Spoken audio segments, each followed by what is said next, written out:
자, 플랜트 패러독스. 자, 스티븐 R 건드리 박사님의 또 이어서 오늘은 267페이지에 주의할 점을 한눈에. 자, 플랜트 패러독스 캐터 프로그램의 허용 목록은 저항성 전분 항목에 나열된 것들을 제외한 거의 모든 과일을 배제한다. 이것이 주된 변화이고 다른 모든 것은 기본 프로그램과 거의 동일하다. 자, 이쪽에서 아보카도, 그린 바나나, 그린 플랜테인, 그린 망고, 그린 파파야를 제외한 모든 과일의 섭취를 금한다. 자, 오크라도 허용하겠다 이 말인데, 지방에 대해 처음에는 버터나 기버터에 든 중간사슬 지방산이나 단사슬 지방산에 집중한다. 하지만 주의할 점이 있다. 단기간에 지나치게 많은 코코넛 오일이나 MCT 오일을 섭취하면 설사할 수 있다. 우선 3큰술을 하루 동안 나누어 먹는 것을 목표로 하고 신체 시스템에서 견딜 수 있는 정도까지 늘려가도록 한다. 케토 프로그램의 식단은 302페이지, 306페이지를 참고하자. 1단계, 2단계 레시피는 케토 프로그램에서 적용할 수 있다. 자,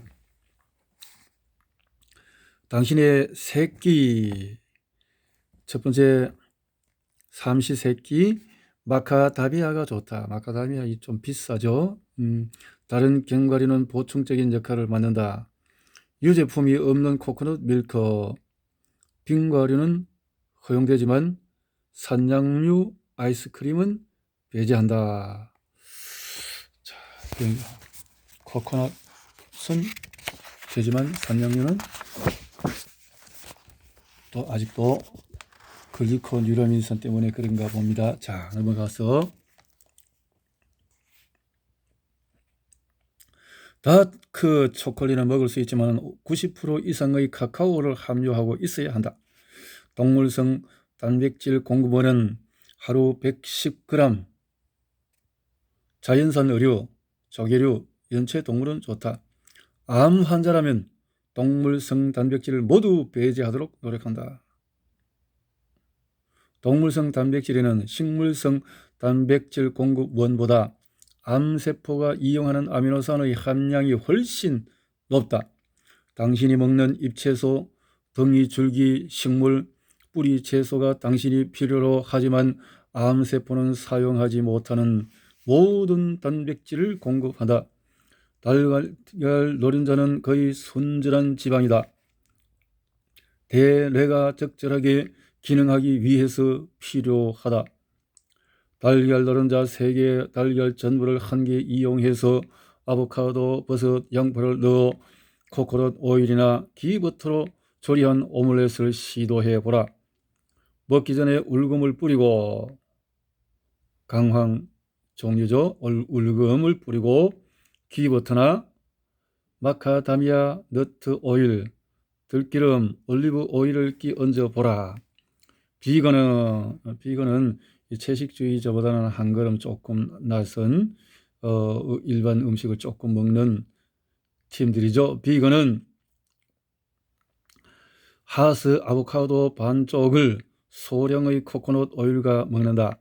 대마씨는 지방과 식물성 단백질이 좋은 공급원이다. 호두는 견과류 중에서 식물성 단백질 함량이 가장 높다. 녹색 채소 및 기타 허용 채소와 저항성 전분은 지방을 전달하는 역할을 맡는다. 나는 케토 프로그램 환자들에게 식품의 유일한 목적은 입안에 지방을 넣는 것이라고 자주 말한다. 예를 들어 브로콜리는 들기름, MCT 오일, 기버터, 기타 허용 기름을 섭취할 수 있게 해준다.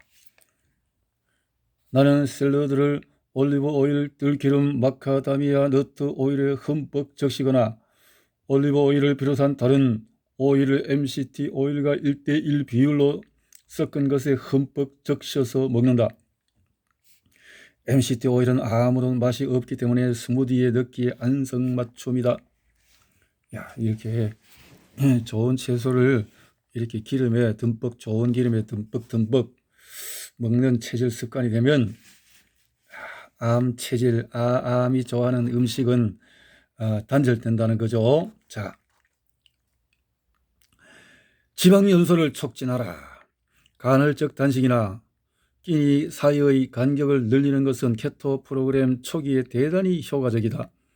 기진맥진한 미토콘드리아의 자금량을 줄이는 것이 프로그램의 주된 목표이기 때문이다. 자, 미토콘드리아가 우리 에너지의 발전소에 일을 하는 이 말하자면 여기서 말하는 아주 노동자로서 기진맥진하지 않도록 해야 된다라는 건데, 그것이 지방 연소하는 음식이다. 자, 하지만 일반적인 플랜트 패러독스 프로그램을 시행하는 사람들과 달리 당신은 아직 이용할 수 있는 대사 유연성이 없고 식사 사이에 저장한 모든 지방을 사용할 수 없다. 대신 당신이 먹고 있지 않을 때는 1시간마다 MCT 오일이나 코코넛 오일을 한 큰술씩 보충해 주어야 한다. 그렇게 하지 않으면 브레인 포그를 경험하거나 기운이 없거나 어지러움을 느낄 수 있다. 또 다른 좋은 대체품은 어댑트로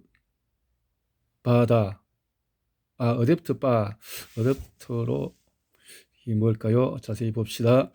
1, 2개월 후에 1회분씩 코코넛 오일을 제거해 보라. 이상이 없다면 끼니 사이의 간격을 늘려도 좋다. 그러니까 좋은 것을 처음부터는 아예 안 좋은 것은 딱 끊고 먹으면서 하나씩 보충하는 이런 식습관을 만들어 보자 하는 건데요.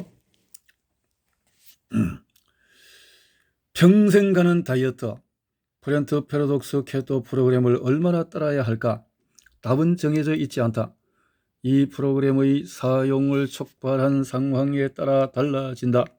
암, 신경이나 기억에 문제가 있는 경우에는 남은 평생 길수록 좋다. 프로그램을 계속 하라. 비만, 당뇨, 신장질환과 같은 문제를 해결하려고 건강 상태를 개선했다면 2, 3개월 후에 일반적인 플랜트 패러독스 프로그램을 전환할 수 있을 것이다. 그러니까 이제 건강일 때는 조금 개월 수를 이렇게 할 수 있다.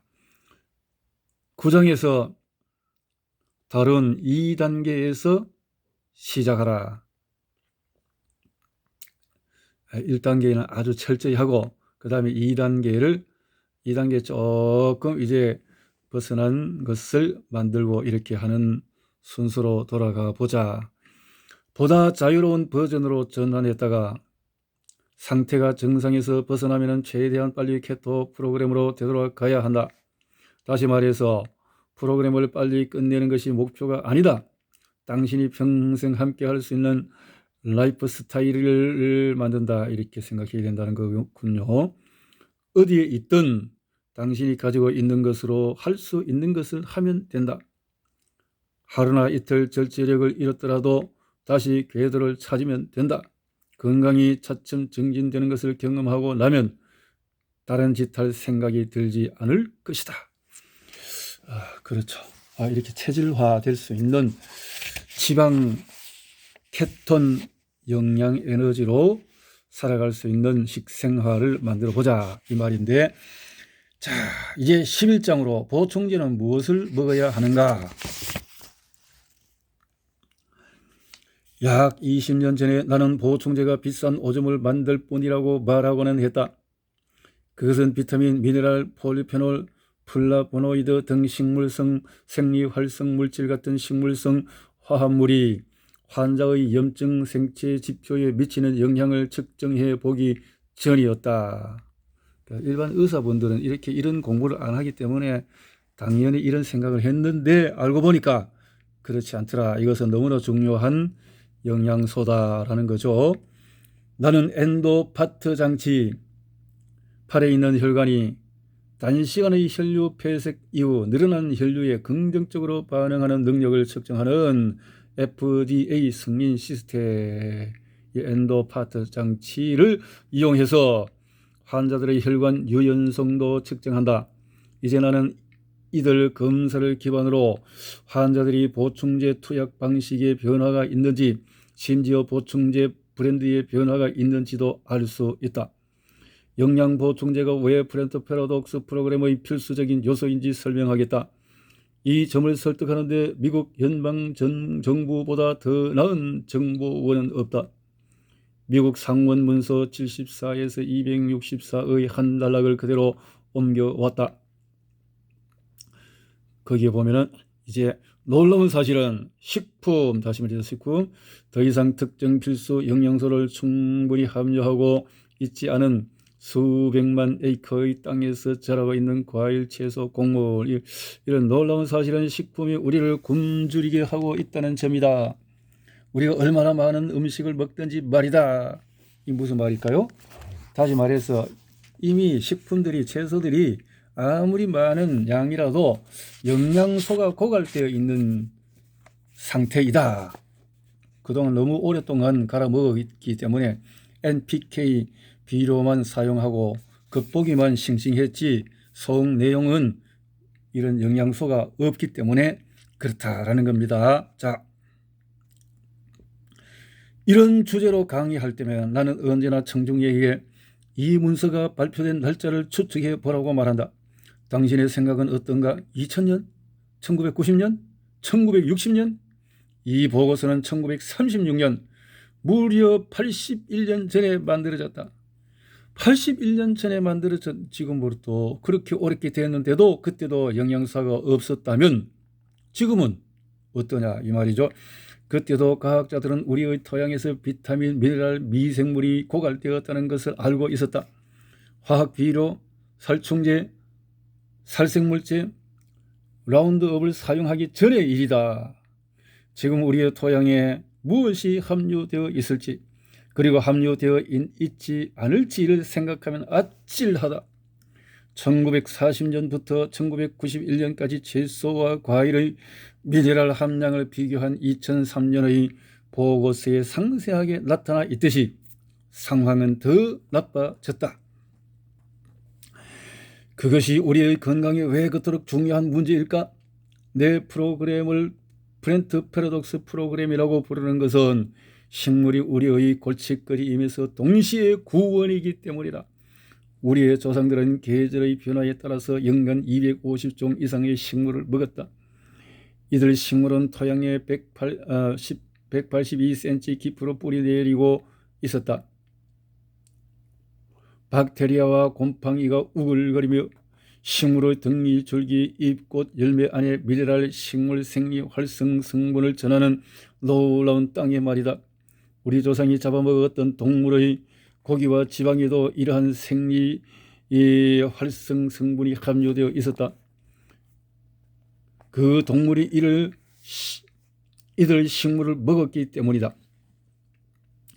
당신이 유기농 식단으로 식사하고 제철 음식을 먹고 생산자 직거래 장터에 자주 들르고 자연산 어류와 방목, 닭고기, 달걀, 목초, 이 보충제를 먹어야 될 그 이유에 대해서 아주 깊은 이 내용을 갖고 있네요. 자, 먹고 자란 A2 소나 양 산양의 고기와 치즈를 먹는다고 가정해 보자. 모두 좋은 습관이다. 하지만 그것으로 충분할까? 그렇게 함으로써 우리 조상들이 250가지 식물 종에서 얻었던 식물 영양소를 모두 얻을 수 있다고 생각하는가? 유기농 식품만을 고집하는 내 환자들에 대한 검사가 보충제 없이는 모든 영양소를 얻는 것이 불가능하다는 것을 보여준다. 우리에게 부족한 것은 무엇이며 그들을 어떻게 보충할 것인가? 자, 식물이 영양소가 없기 때문에 질병으로 가득 찰 수밖에 없는 현 시대가 되어졌다라는 건데요. 칼슘 흡수를 촉진하는 비타민 D3의 결핍. 현대인의 비타민 D3는 수치는 대단히 낮다. 내가 진료한 캘리포니아 사람들의 80%가 첫 진료 당시 비타민 D 결핍 상태였다. 자가 면역 질환을 가진 렉틴 불내성 환자들은 100%가 비타민 D 결핍이었다. 내가 정상이라고 생각하는 비타민 D 수준, 당신 몸 안에 있는 활성 형태의 비타민 D인 혈중 25 하이드록시 비타민 D의 경우 70에서 150 ng/ml인데 이 도달하기 위해서 자가 면역 질환 환자 중 일부가 얼마나 많은 보충제를 필요로 하는지를 보면서 나는 또 한 번 충격을 받았다. 나는 이 프로그램을 막 시작한 사람이라면 매일 5,000IU의 비타민 D3를 섭취하도록 한다. 자가 면역 질환을 가진 사람은 1일 1만 IU로 시작한다. 지난 17년 동안 나는 환자들을 지켜보면서 비타민 D의 독성이 나타난 경우를 보지 못했다. 사실 그런 것이 존재하는지도 의심스럽다. 비타민 D를 엄청나게 많이 먹으라고 하는 양에서 높여야 된다라는 것은 자가 면역 질환이 있다면 그렇다는 건데요. 더한 내용인데, 자, 신진대사를 관여하는 비타민 B3의 또 결핍. B3. 많은 비타민 B가 장내 박테리아에 의해서 생산된다.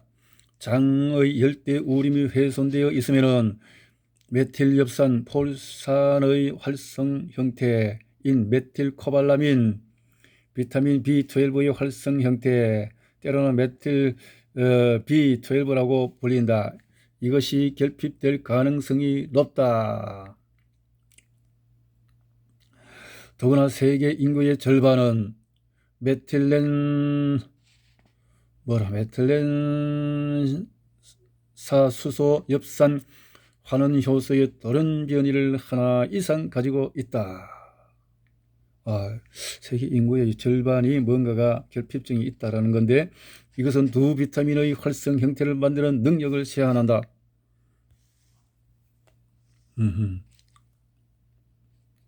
다행인 것은 매일 메틸엽산 1000mcg 정제 한 알과 1000에서 5000mcg 메틸 B12를 먹으면 이 유전적인 돌연변이의 영향을 비껴갈 수가 있다. 단일 혹은 이중 돌연변이를 하나 이상 가지고 있을 확률이 약 50%이기 때문에 만약을 위해서 활성 형태의 메틸 엽산과 메틸 B12를 먹어두는 것이 좋다. 이들을 복용하는 것은 아무런 해가 되지 않지만 당신이 단일 혹은 이중 돌연변이를 하나 이상 가지고 있다면 흥분되거나 역으로 우울감을 느낄 수 있다. 이런 경우 어떻게 해야 하는지에 대한 자세한 정보는 참조하자. 그렇다면 왜 비타민 B 보충제를 먹어야 할까? 간단히 정리하면 그들은 당신 혈류 안에 호모시스테인이라고 불리는 아미노산에 메틸 그룹을 주어 그것을 해가 없는 물질로 전환시킨다. 높은 호모시스테인 수치는 높은 콜레스테롤 수치와 마찬가지로 혈관 내벽의 손상과 연관된다. 비타민 B 보충제는 이 수치들을 거의 언제나 정상 범주로 내려준다.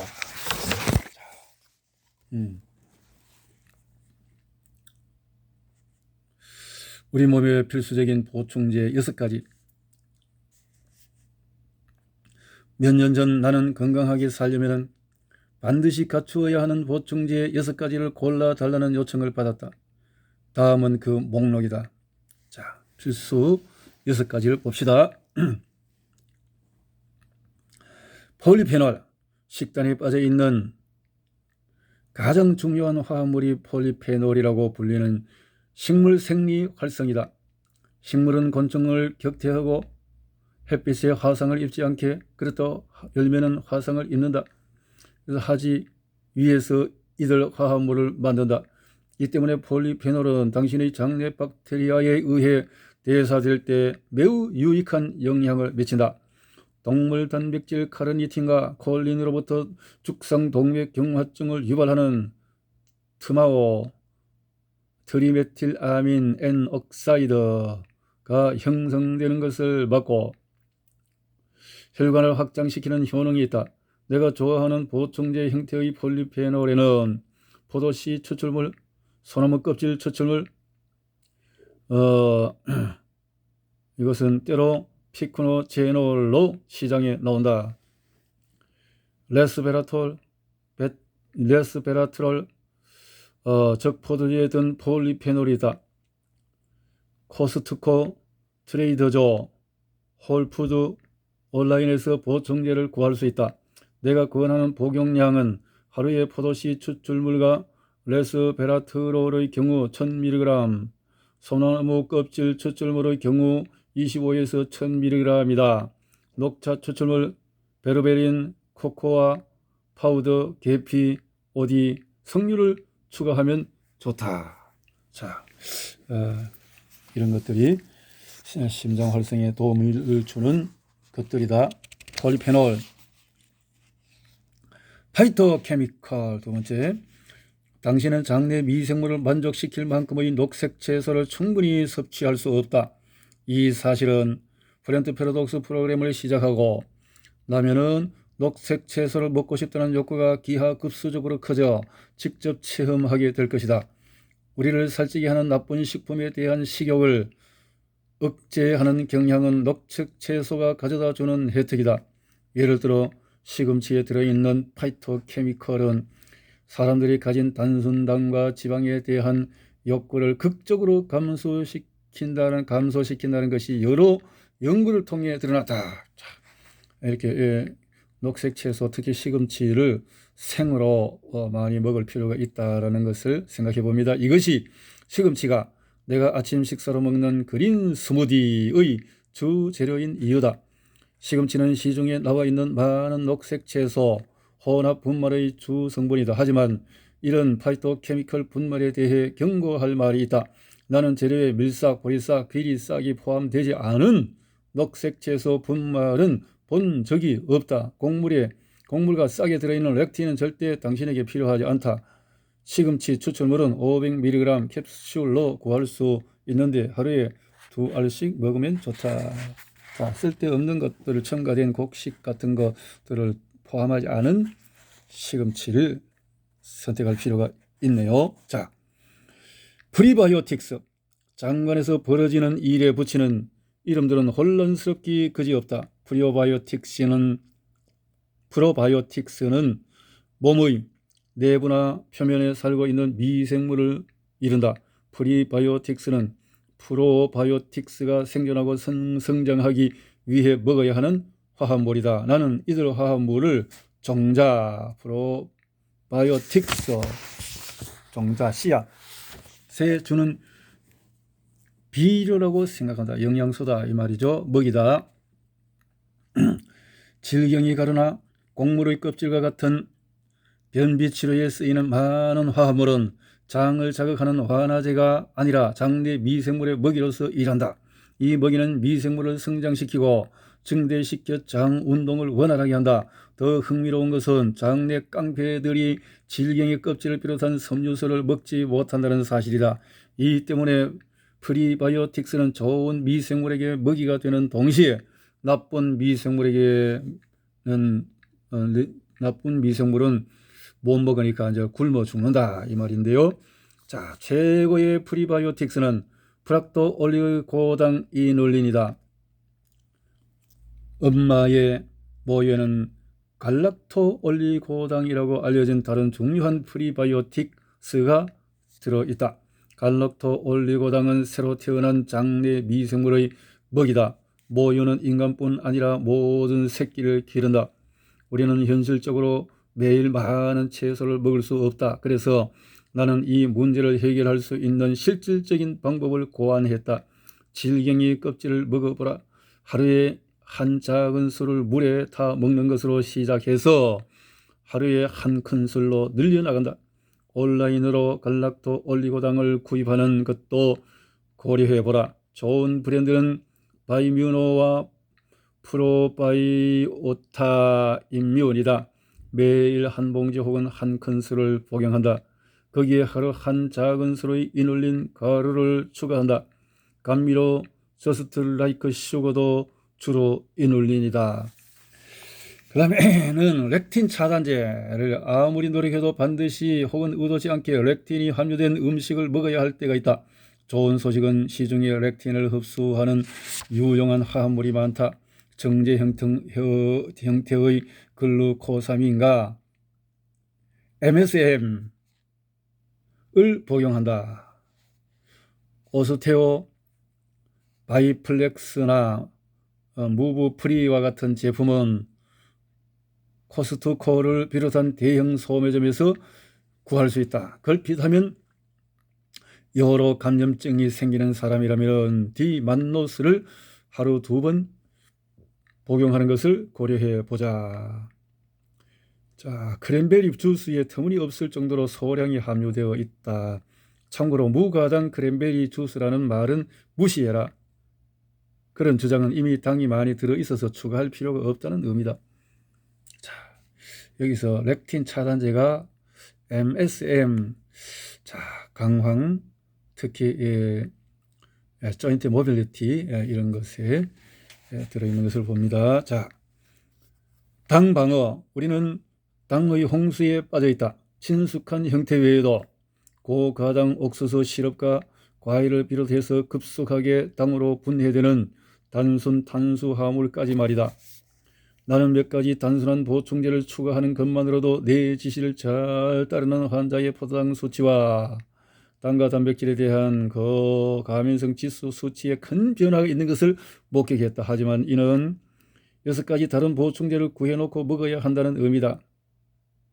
자, 코스트코에서는 크롬과 계피가 든 신설린이란 훌륭한 당방어에 대해서요. 우리 유니시티 제품에서는 특히 이제 C+의 크롬 이런 내용들이 있는 것을 볼 때 그런 재료를 생각해 볼 수 있습니다. 자, 복용량은 하루에 2캡슐이다. 여기에 하루 한 번 아연, 셀레늄, 또 베르베린, 울금 추출물을 추가한다. 코스트코와 온라인에서 유시오리의 터메릭이라는 좋은 제품도 공급한다. 이 제품은 하루 3번 복용한다. 이렇게 복잡하게 다 하려고 하니까 힘들겠죠. 그러니까 좋은 회사에 회원제 회사에 가입을 해서 이렇게 잘 활용하면 큰 도움이 되겠습니다. 자, 긴 사슬 오메가3. 나는 10년 동안 내 환자들의 적혈구 오메가3 수치를 측정해 왔다. 그 결과는 무시무시할 정도였다. 사람들은 대부분 오메가3 지방산 계열의 EPA와 그다음에 DHA가 심하게 결핍된 상태다. 사실 보충제를 먹지 않고도 대뇌를 활성시키는 이 지방산의 수치가 충분할 정도였던 사람들은 일상적으로 정어리와 청어를 먹는 사람들 뿐이었다. 매일 연어를 먹는 밴쿠버와 시애틀 출신의 환자들조차 이 정도의 결과를 내지 못했다. 왜 이런 문제가 중요한가? 당신의 뇌는 약 60%가 지방이다. 당신 뇌에 있는 지방의 절반은 DH이고 다른 절반은 달걀 노란제에 들어있는 아라키돈산이다. 여러 연구가 혈액의 오메가3 수치가 높은 사람이 낮은 사람보다 기억력이 좋고 내가 더 크다는 것을 보여주고 있다. 이런 얘기가 충분히 설득적이지 못하다면 어유가 장 내벽을 고치고 말썽 많은 LPS가 장의 경계선을 넘지 못하게 하는 데 도움을 준다는 점을 기억하라. 자, 오메가3에 있는 성분이 아주 1000mg 1대 2가 되면 EPA가 2라면 EPA가 DHA가 1로 2대 1로 이렇게 된 제품이 좋은 제품이죠. 그리고 1000mg과 500mg 수준이 되면 아주 좋은 제품이 될 수가 있습니다. 자, 우유를 먹을 때는 하루에 DHA가 1000mg 기준을 충족하도록 하라. 병의 뒷면에 캡슐당 혹은 액상일 경우에는 한 작은 술당 함량이 적혀 있을 것이다. 그 성분에는 캡슐당 혹은 한 작은 술당 DHA 함유량을 찾아보라. 하루에 DHA 1000mg을 복용하기 위해서 몇 개의 캡슐이나 작은 술을 섭취해야 하는지 계산한다. 좋은 브랜드가 여러 개 있다. 등등등등등등등등 이렇게 해서 찾아볼 수가 있다. 찾아보라 이 말이죠. 이렇게 해서 이 형태의 당은 급속하게 체중이 줄어드는 이유다. 자, 이렇게 해서 이 두 성분은 근육세포가 격렬을 일으키는 것을 막기 때문에 많은 사람이 이 프로그램의 초기에 다리에 쥐가 난다고 불평한다. 불안감을 주기는 하지만은 나는 이런 증상을 프로그램을 잘 따르고 있다는 신호로 여긴다. 칼륨, 아스파르트산, 마그네슘 보충제가 격렬을 멈추게 할 수 있다. 자, 마그네슘 보충제, 칼슘 종류 안에 이런 것들이 가미되어 있는 회사가 많죠. 여러 회사가 보통 칼륨, 마그네슘 표준 형태로 만든다. 하루에 2번 하나씩 복용하는 것이 좋다. 자, 보충제의 진정한 의미는 보충제를 마법의 타원점으로 생각하는 사람이 많다. 현대인의 식단이 갖는 결정을 완벽하게 보완해주고 모든 일의 진행 방향을 바꾸며 몸을 치유시킬 것이라고 생각한다. 터무니없는 생각이다. 나는 17년 동안 많은 환자의 혈액 검사 결과에서 그런 생각이 오해라는 것을 수없이 목격했다. 하지만 브랜드 패러독스 프로그램에 착수하면 이런 여러 가지 보충제들이 측정 가능한 혜택을 제공할 것이다. 나는 전국 그리고 국제적인 규모의 여러 저명한 회의에서 그러한 혜택에 대한 연구 결과를 발표했다. 보충제는 그 이름에 걸맞게 브랜드 패러독스 프로그램의 결과를 보충하고 강화한다. 프로그램의 대안이 될 수는 없다. 그러니까 보충제는 아까 말했던 좋은 음식에 식사를 하면서 보충을 하라. 그럼 그런 식사까지 못한다면 아주 보충제는 많은 또 큰 도움이 될 수 있는 상태인 것을 생각해 볼 필요가 있겠는데요. 자, 여기까지.